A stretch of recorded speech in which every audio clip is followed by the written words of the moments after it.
Since we have such a short time, I'm going to focus on how we can and must shift from an economics of domination to a caring economics of partnerism, all of which is detailed in my book, The Real Wealth of Nations.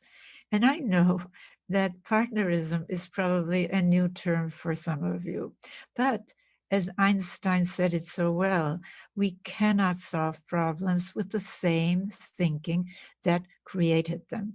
We need new thinking. And again, my work has been dedicated not only to new thinking, the thinking we need to bring about a more just and caring world, but also to identifying the actions, the steps we can and must take to do this. Now, that's all detailed in my books, in The Chalice and the Blade, which, by the way, is now in its 57th US printing and 37 foreign editions. And to fast forward to my most recent book, which came out a few months ago with Oxford University Press, Nurturing Our Humanity. But in this short time we have together, I'm going to ask you to start by stepping out of your comfort zone. And yes, take a fresh look at the old social and economic categories we've been taught. Because think about it, whether it's Eastern or Western, religious or secular, rightist or leftist, capitalist or socialist, there have been repressive, violent, unjust regimes in every one of these old social categories. So none of them tell us what we have to create to have a better world. And not only that, and this is critical, if you really think about it, these conventional categories marginalize or just leave out the majority of humanity, women and children.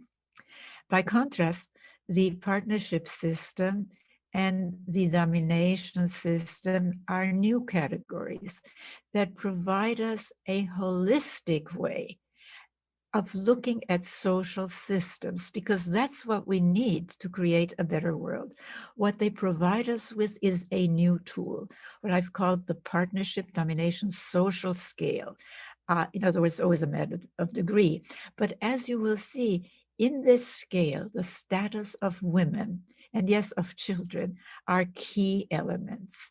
Indeed, as you will see, they are foundational to a better future for us all, women, men, everyone in between, and children. Now, the good news is we don't have to start from square one to move to partnership-oriented societies, and with this to a caring economics of partnerism again. And yes, I say again, because there is today enormous evidence dispelling this old story. Well, the story you're all familiar with is so succinctly depicted in the caveman cartoon, isn't it? He's holding a club, a weapon in one hand, with the other hand he's dragging a woman by the hair. And what does it tell us? It's always been this way.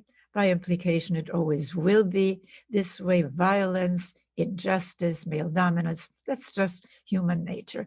Now, that is a false story.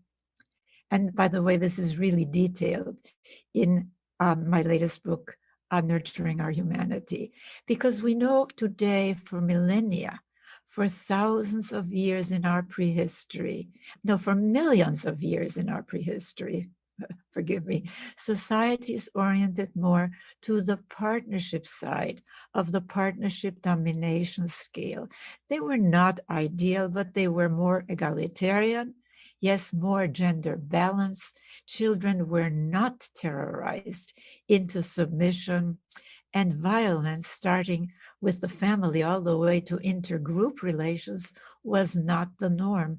In fact, we are learning from archaeology, anthropology, linguistics, DNA studies that warfare is at most 5,000 to 10,000 years old, which really is a drop in the millennia long evolutionary bucket of our species, so that for most of our human adventure here on Earth, we today know that we did not live in domination-oriented societies, which are themselves only a recent development about 5 to 10,000 years ago. And you have to really get this information into not only the academy, but into the public discourse.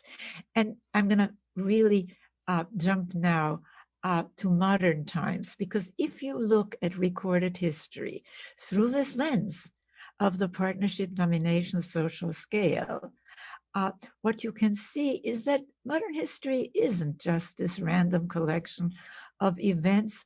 What we're seeing during this period when the Industrial Revolution went into high gear, in other words, a period again of great disequilibrium, is a strong movement towards partnerism, towards the partnership side of the continuum, countered, yes, by enormous domination resistance and punctured by periodic regressions. Because despite all their differences, every modern progressive movement has actually challenged the same thing, a tradition of domination. Think about it.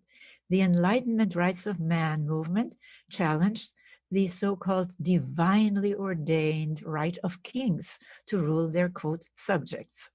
The feminist and later women's rights movement challenged again the supposedly divinely ordained right of men to rule the women and children in the, quote, castles, you know, a military metaphor of their homes.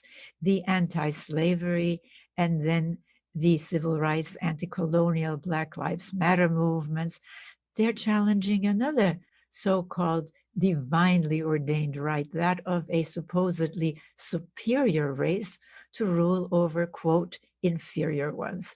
The movement for economic equity challenged top-down control of resources, in other words, domination economics.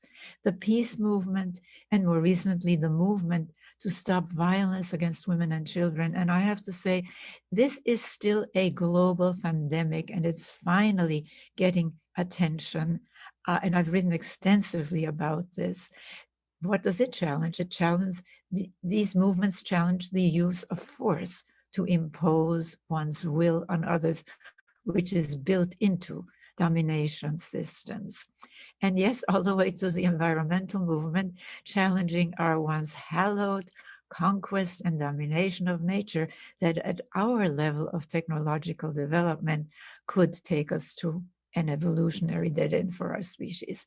But if we look more closely, and this is really important, what we see is that these movements primarily focus on dismantling the top of the domination pyramid, politics and economics as conventionally defined.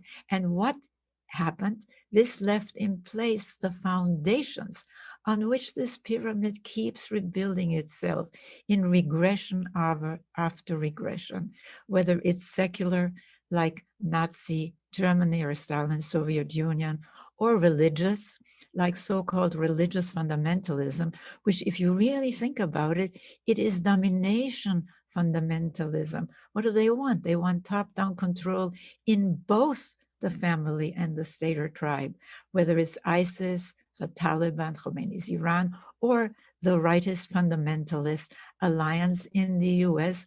And all of them, not coincidentally, also believe that war is holy, violence is great, right?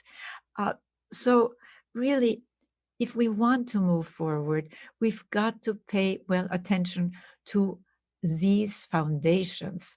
And because look, unless we shift the foundations from domination to partnership, we will continue to have regressions like what we're going through right now and are just beginning to come out of in the United States, with all the suffering and horror they bring.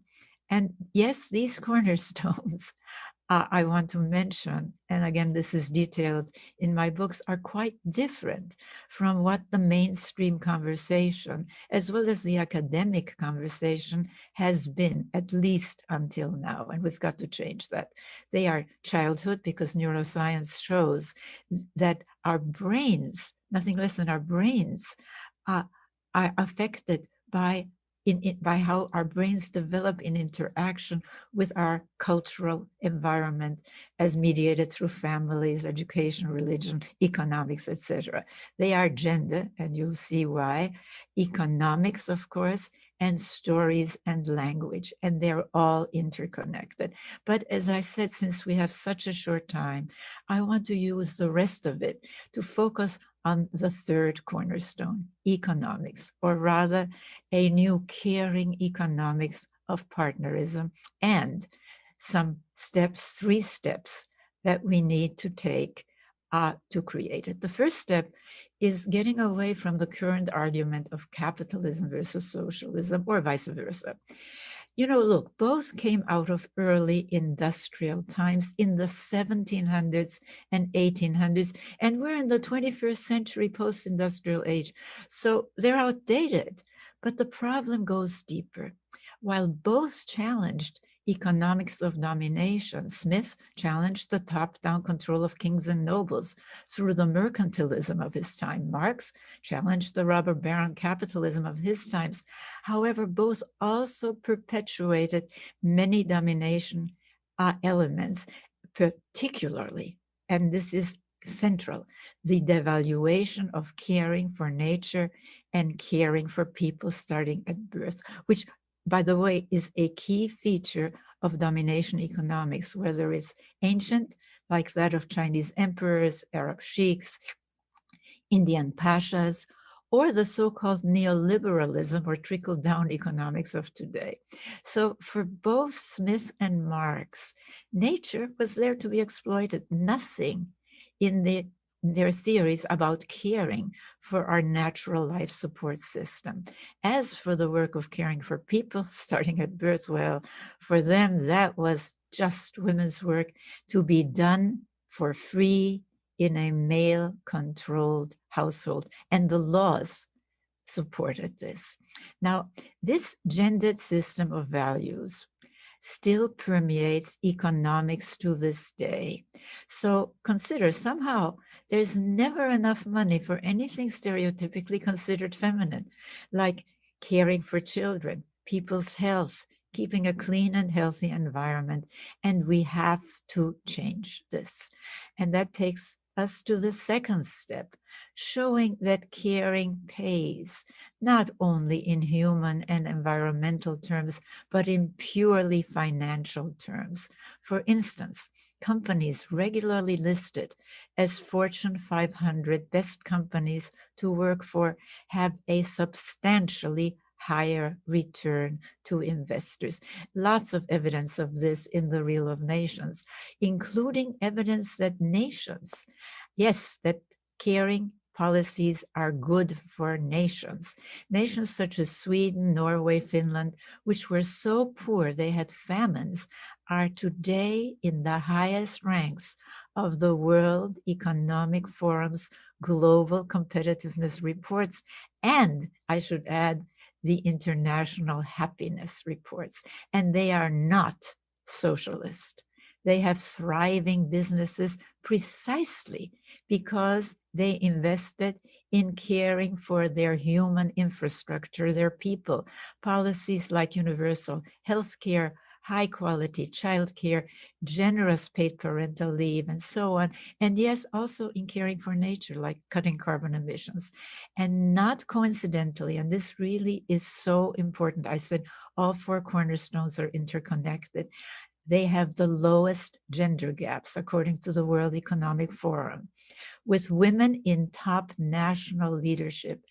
Indeed, and I cannot emphasize this enough, and I really need you to spread this information. Statistical studies show the relationship between a higher status of women and national economic success and a higher quality of life for all.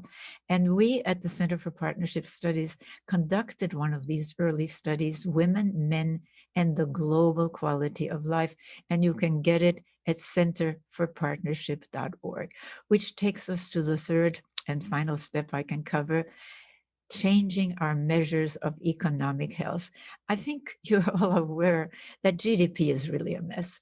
It includes activities that harm and even take life, selling cigarettes, unhealthy fast foods, plus the resulting medical and funeral costs. They're great for GDP, but GDP fails to include the huge economic contribution of caring for people and for nature, despite reports, well, like an Australian one showing that if the unpaid caring work in households, mostly still done by women, were included, it would be 50%, 50% of the reported GDP. Now, this is why my organization, the Center for Partnership Studies, is developing new metrics, a social wealth index, which I want to emphasize differs from both GDP and most GDP alternatives because it's geared to our knowledge service age, showing the enormous economic value, especially in this era of caring for people, that high quality human capital, well, whether it's produced or not depends, neuroscience tells us, largely on the quality of care and education children receive, and yes, also caring for nature. And of course, this index is essential for what SheEO is about, women transforming the economy. A team of economists is developing this index so business and government policymakers finally have the missing information they need to make sound, equitable decisions. And I should add, so women who still perform most care work for free or for very low wages are no longer the poorest of the poor worldwide, and everyone has a better quality of life. So I invite you to join me in this movement of moving from domination towards a caring economics of partnerism. And as I said, there's more information at centerforpartnership.org. I thank you.